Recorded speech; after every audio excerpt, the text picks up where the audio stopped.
आप मुझे सुन रहे हैं। आज हमारा टॉपिक है diabetes and related gastroenterology problems. मैं धन्यवाद करता हूं आस्था फाउंडेशन को, जिन्होंने मुझे इस फोरम पे बात करने का, अपनी बात रखने का मौका दिया है। उम्मीद करता हूं आप मुझे सुन सकते हैं।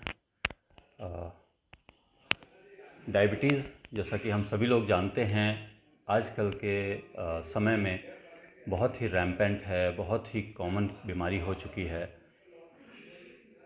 इसकी यह समस्या जो है हमारे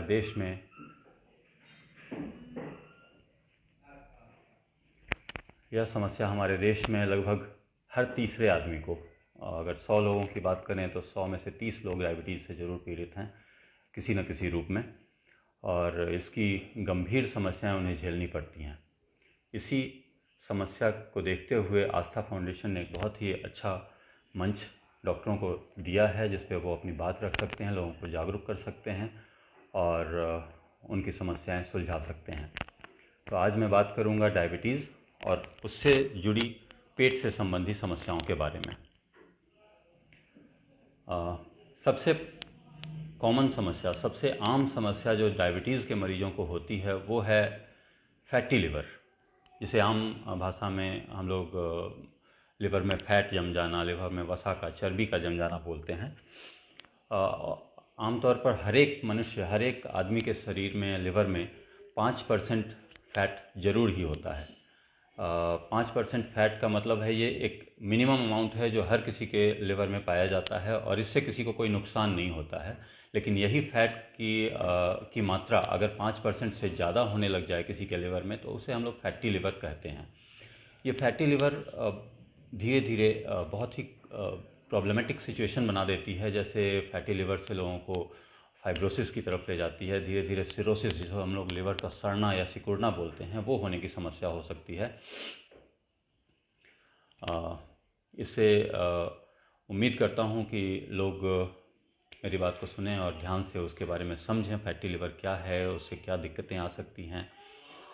फैटी लिवर के कई कारण होते हैं, सिर्फ डायबिटीज़ ही नहीं, डायबिटीज़ के अलावा भी कई कारण होते हैं जिसके कारण लोगों को फैटी लिवर होती है। जैसे कि कोलेस्ट्रॉल की मात्रा ज़्यादा हो जाना शरीर में, किसी को ब्लड प्रेशर की शिकायत होना, वज़न ज़्यादा होना, अधिक चर्बी युक्त खाना खाना, इस तरह के लाइफस्टाइल से ज़्यादा एक्सरसाइज नहीं करना, सेडेंट्री हैबिट होना, इस तरह की आदतों के कारण कई लोगों को फैटी लिवर की समस्या होती है। और ये फैटी लिवर कई तरह से मरीज को दिक्कतें दे सकता है। जैसे कि सबसे पहली समस्या जो होती है पेट में दर्द का रहना। यह बहुत ही आम समस्या है। लोग समझते हैं पेट दर्द हो रहा है, हल्की सी दर्द है, कोई दिक्कत नहीं है, कोई समस्या नहीं है। लेकिन अगर आप उन्हीं लोगों का एक अल्ट्रासाउंड करा के देख लें तो पता चलता है कि उनका लिवर फैटी है। और ये फैटी लिवर कई और समस्याओं को जन्म देता है, जैसे कि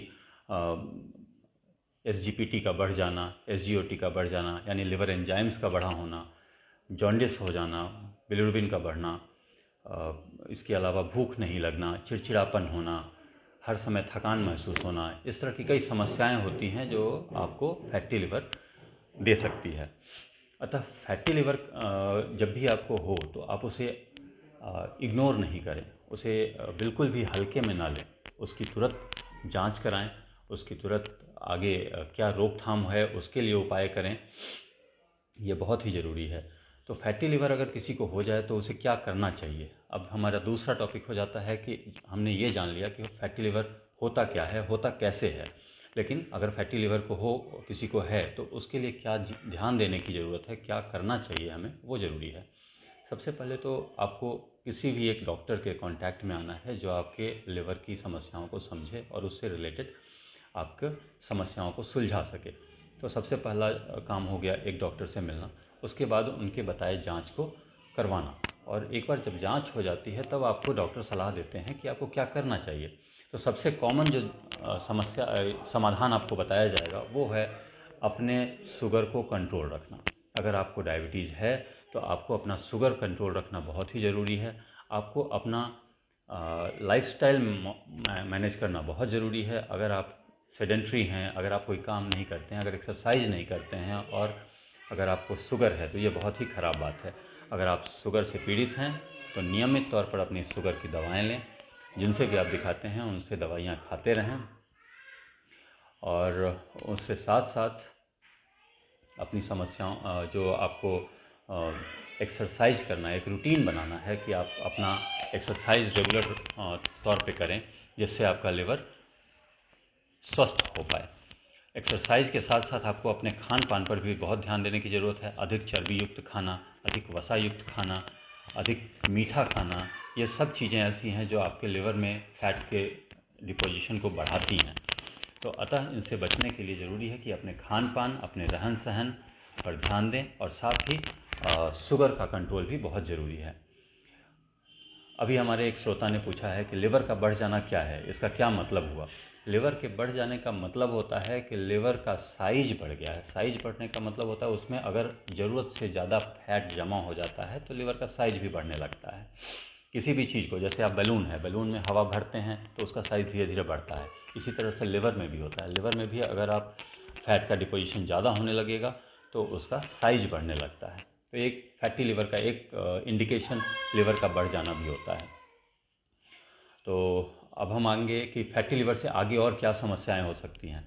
फैटी लिवर से सबसे कॉमन समस्या है एसजीपीटी का बढ़ जाना। अब एसजीपीटी बढ़ने का क्या मतलब है? इसका मतलब ये है कि अगर आपका लिवर में फैट ज़रूरत से ज़्यादा हो रहा है तो लिवर की कोशिकाओं पे स्ट्रेस बढ़ जाता है, उन पे तनाव बढ़ जाता है, और ये तनाव उनसे एसजीपीटी बढ़ाने का काम करता है। लिवर में जो स्ट्रेस बढ़ा उसकी वजह से एसजीपीटी बढ़ जाता है। लिवर के एंजाइम्स ब्लड में रिलीज होने लगते हैं ज़रूरत से ज़्यादा अमाउंट में, और वो एसजीपीटी हमारी जांच में बढ़ा हुआ मिलता है। तो अगर एसजीपीटी बढ़ा हुआ है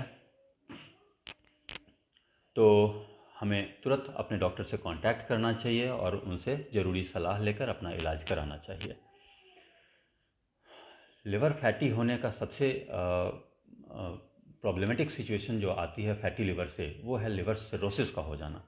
अगर लिवर सिरोसिस हो जाता है किसी को, लिवर सिरोसिस एक ऐसी समस्या है जिसे आप क्योर नहीं कर सकते, जिसको रिवर्स नहीं कर सकते उस सिचुएशन को। जब तक आपका लिवर फैटी है, फैटी लिवर को हम लोग रिवर्स कर सकते हैं, लेकिन एक बार अगर फैटी लिवर फाइब्रोसिस से होते हुए सिरोसिस की स्टेज में आ जाती है तो फिर उसका रिवर्सल नहीं हो सकता है। वहाँ से आपकी बीमारी कंट्रोल हो सकती है, बस उसको क्योर नहीं कर सकते हैं।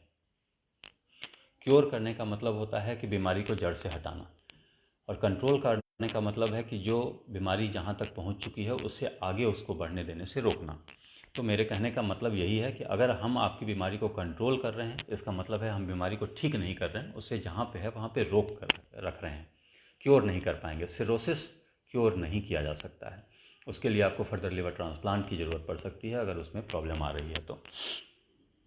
सिरोसिस के कई कॉम्प्लिकेशंस होते हैं। सिरोसिस अगर किसी को फैटी लिवर से सिरोसिस में कन्वर्ट हो जाता है, सिरोसिस हो गई तो उसके क्या परिणाम होते हैं वो भी जानना ज़रूरी है। सबसे प्रमुख जो प्रॉब्लम आती है सिरोसिस के मरीजों में वो है जॉन्डिस होना, एंजाइम्स बढ़ जाना, पेट में पानी आ जाना, पेट का फूलने लगना, पेट में भारीपन होना, खून की उल्टियाँ होना, काला पैखाना होना, किडनी में प्रॉब्लम आ जाना, बेहोशी के लक्षण आना। इस तरह की ये सारी दिक्कतें सिरोसिस के मरीजों में आती हैं। तो जब भी सिरोसिस हो तो उसे बिल्कुल ही इग्नोर नहीं करें, तुरंत अपने डॉक्टर से सलाह लें। उसमें कई तरह की जांच होगी, उससे आपको पता चलेगा आपका लिवर कितना डैमेज हुआ है, उसकी रिकवरी के क्या चांसेस हैं, आगे आपको दवाइयों पे रखना है या फिर लिवर ट्रांसप्लांट के लिए आगे बढ़ना है। ये सारी चीज़ें बहुत ही ज़रूरी हैं जानना। फैटी लिवर के डायबिटीज़ के अलावा भी कई कारण होते हैं, जैसे अल्कोहलिक्स में जो लोग शराब का अत्यधिक सेवन करते हैं उनमें फैटी लिवर हो सकती है। जो लोग हेपेटाइटिस बी या हेपेटाइटिस सी से पीड़ित हैं उनमें भी फैटी लिवर हो सकता है। इन सब की जड़ को पकड़ना, फैटी लिवर के कारण को तह तक पहुंचना और उसका इलाज करना बहुत ज़रूरी है। इन सभी कारणों का इलाज, इन सभी दिक्कतों का इलाज संभव है अनटिल अनलेस कि वो सिरोसिस के स्टेज तक पहुंच चुकी हैं। अगर सिरोसिस हो गई तो फिर चीज़ें बहुत कुछ हाथ से निकल चुकी होती हैं, उनको हमें कंट्रोल करना होता है, ठीक नहीं कर सकते हैं। तो ये हो गई पहली समस्या जो हम लोग डायबिटीज़ और फैटी लिवर का एसोसिएशन है वो हमने बात करी।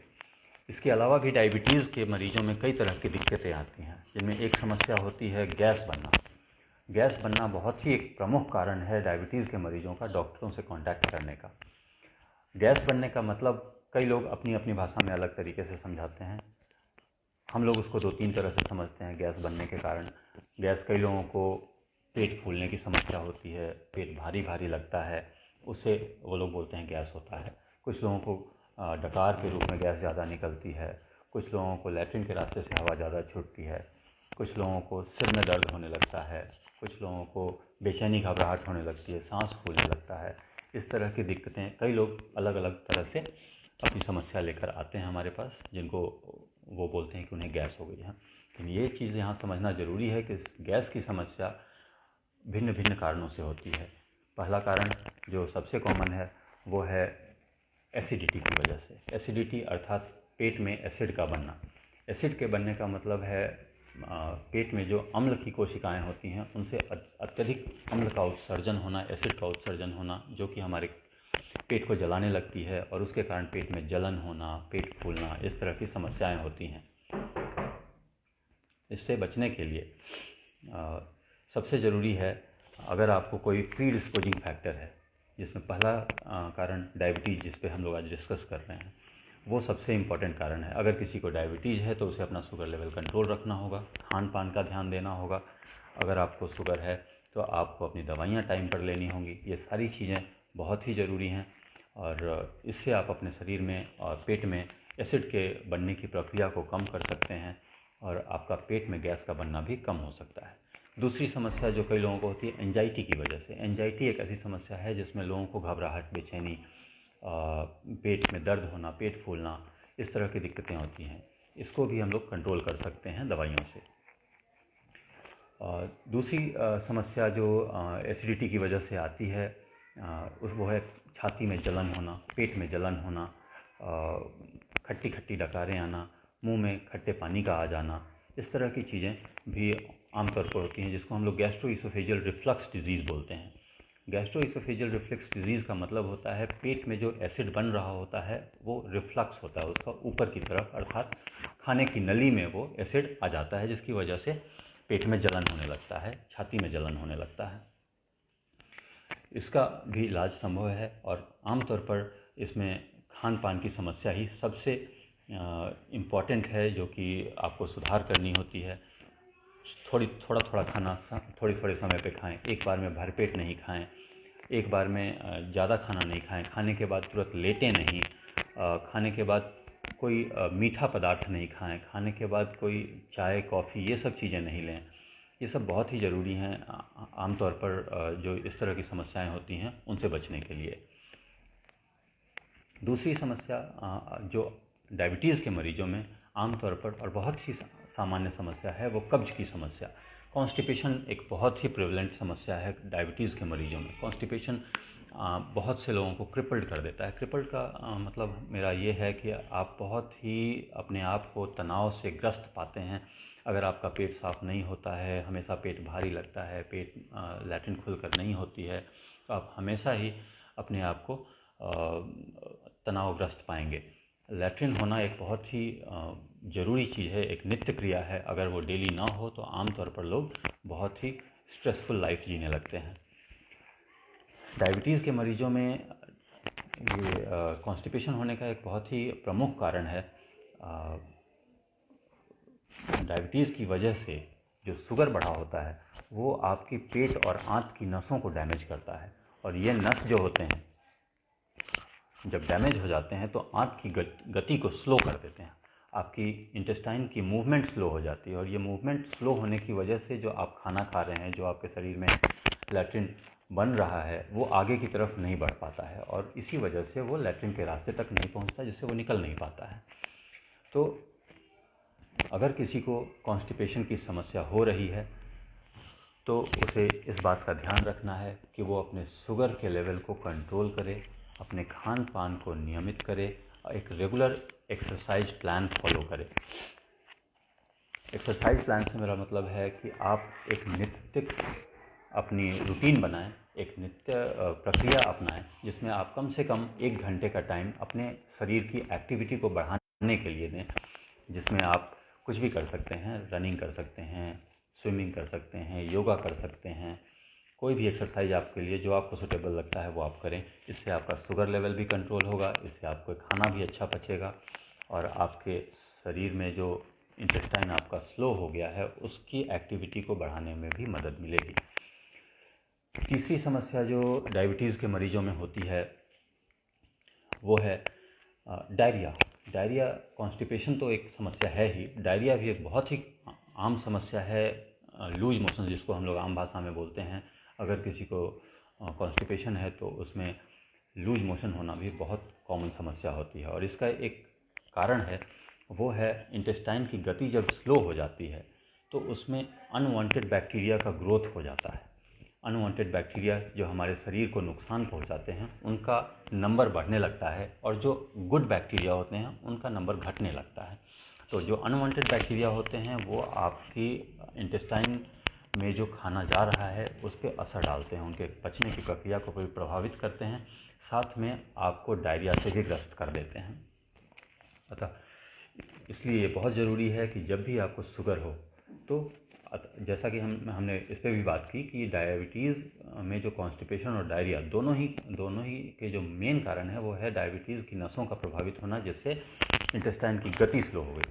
तो गति को बढ़ाने का ऑलरेडी हम लोगों ने बात की कि किस तरह से हम लोग कर सकते हैं। उसमें आपको एक्सरसाइज करना है, डायबिटीज़ के शुगर को मेंटेन करना है, खान पान की समस्या को सुलझाना है। खान पान आपका सही रहना चाहिए, तभी आपका हाजमा भी दुरुस्त रहेगा, आपकी लैट्रिन की समस्या भी प्रभावित नहीं होगी। लेकिन अगर मान लीजिए इन सब चीज़ों को करने के बावजूद आपका कॉन्स्टिपेशन या आपको डायरिया की समस्या बनी रहती है तो निश्चित तौर पर फिर आपको एक डॉक्टर की ज़रूरत पड़ेगी। आपको अपने पेट के डॉक्टर से मिलना है, उनकी जो भी सलाह होती है उसको फॉलो करें, उनके डाइटरी एडवाइस को फॉलो करें, उनकी दी हुई मेडिसिन्स को फॉलो करें, यूज़ करें और उन्होंने जो जांच आपको बताया वो करा के उनसे रेगुलर फॉलोअप में रहें। इसके बाद आती है एक और आम समस्या जो बहुत ही कॉमन है और बहुत ही लोगों को प्रभावित करती है, वो है इरिटेबल बाउल सिंड्रोम। इसको हम लोग आम भाषा में IBS बोलते हैं।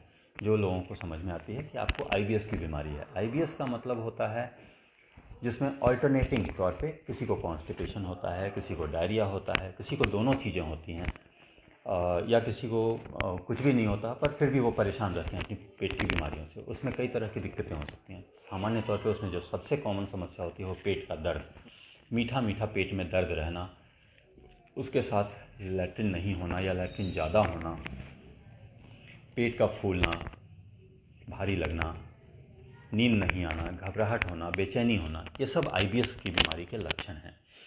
IBS की बीमारी हमारे देश में बहुत ही आम है और ये अगर हम बात करें कि डायबिटीज़ के मरीजों में कितनी है, तो अगर हमारे पास 100 डायबिटीज़ के मरीज हैं तो कम से कम 15 से 20 लोग ऐसे होते हैं जिनको साथ में IBS भी ज़रूर होता है।